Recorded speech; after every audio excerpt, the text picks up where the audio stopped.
Hey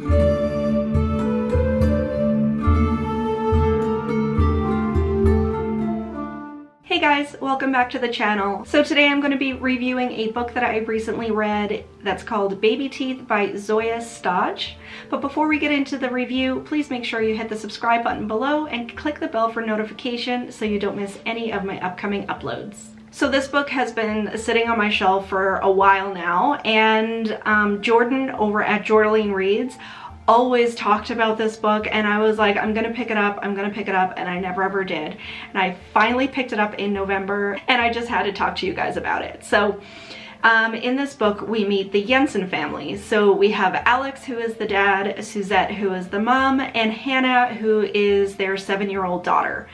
So Hannah, although she is very, very bright, she is completely nonverbal. So she doesn't speak whatsoever, but she doesn't have any problem communicating her needs through other methods. So Hannah seems to be just the bright, bubbly child in her father's eyes, but to her mother, Suzette, they just don't get along whatsoever. Hannah is hell-bent on making her mother's life hell, and she wants to do away with her. And Suzette is trying to deal with this. She's a stay-at-home homeschooling mom, so she has to deal with Hannah almost completely on her own. And then of course, with her husband only seeing Hannah as a bright, bubbly 7-year-old, Suzette feels very, very alone. So this book has 2 point of views. So we see the events happening through Hannah's eyes, and we see the events happening through Suzette's eyes.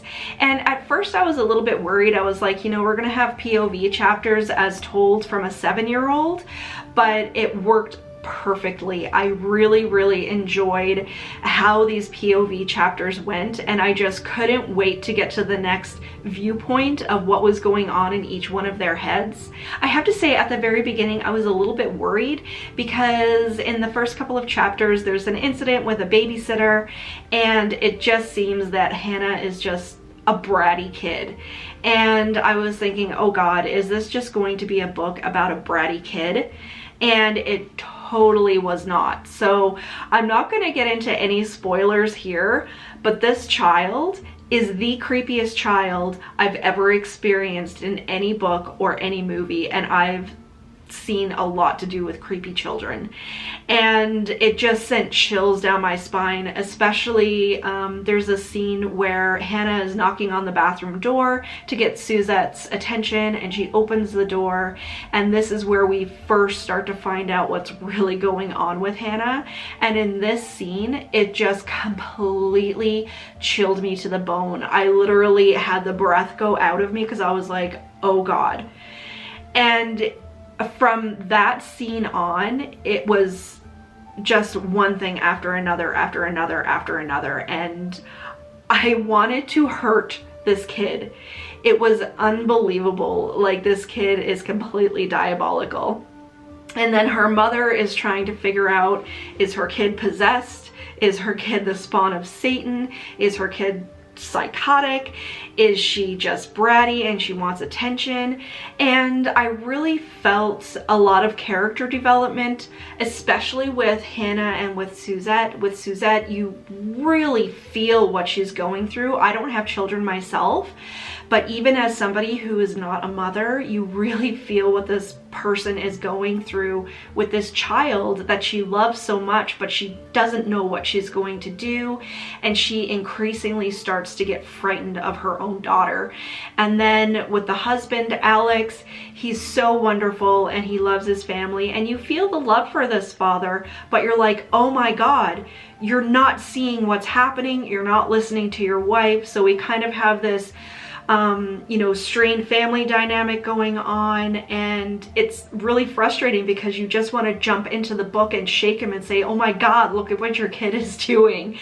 So there was a lot of character development. I just found myself, I couldn't get enough of this book. I couldn't put it down. It was so fantastically written. The POV chapters were done spectacularly, and trust me when I say this is not a book about just a bratty kid. Like I said, it kind of starts out that way, and then it just increasingly gets totally bizarre and diabolical. And for myself, I keep thinking about poor Suzette, who, like I said, she's dealing with this child. She doesn't know what she's doing. But there's also a little bit of backstory that it goes into here. Suzette suffers from Crohn's disease, and she has a lot of problems with feeling beautiful for her husband and feelings of inadequacy, and then she's dealing with Hannah on top of it.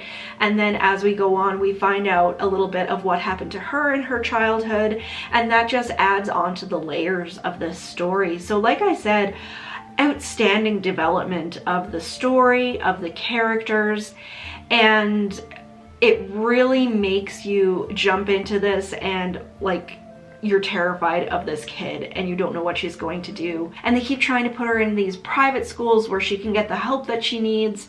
And you know, when they first bring her in, everything is all happy and they're like, we're the professionals, we see this all the time, we can handle her. And then she just keeps getting expelled from school after school after school. And what this child is doing and how her brain works and how she comes up with these really elaborate schemes, it's like I don't know how many times I've said outstanding in this video, but it was spectacularly done. I was so impressed. I loved this book. I wanted to hurt this child and I wanted to help the parents. So all in all, I really enjoyed this. And then I got to the ending, and the ending was fine. I totally understand ending it the way she did, but it left me wanting more, and I wanted to know what's gonna happen next with Hannah and like what's going on, and I wanted something that was more heinous. But I don't know if it was ended this way because we are going to see more books with Hannah as a character. I haven't read anywhere that there's going to be sequels to this book, but I really, really hope there is, because it was absolutely fantastic. If you've been sitting on this book for a while, I thoroughly urge you to pick it up. So overall, I gave Baby Teeth 4.5 out of 5 stars, and the only reason why I brought it down from a 5-star read was because of how it ended. And like I said, maybe we'll see more books with Hannah, who knows, but I really, really hope that we do. So that is my review of Baby Teeth. Please, if you enjoyed it, click the like button down below and leave me a comment. Or if you're planning on reading this, I'd really like to chat with you guys about this book down in the comments. But until next time, stay spooky, guys. Bye!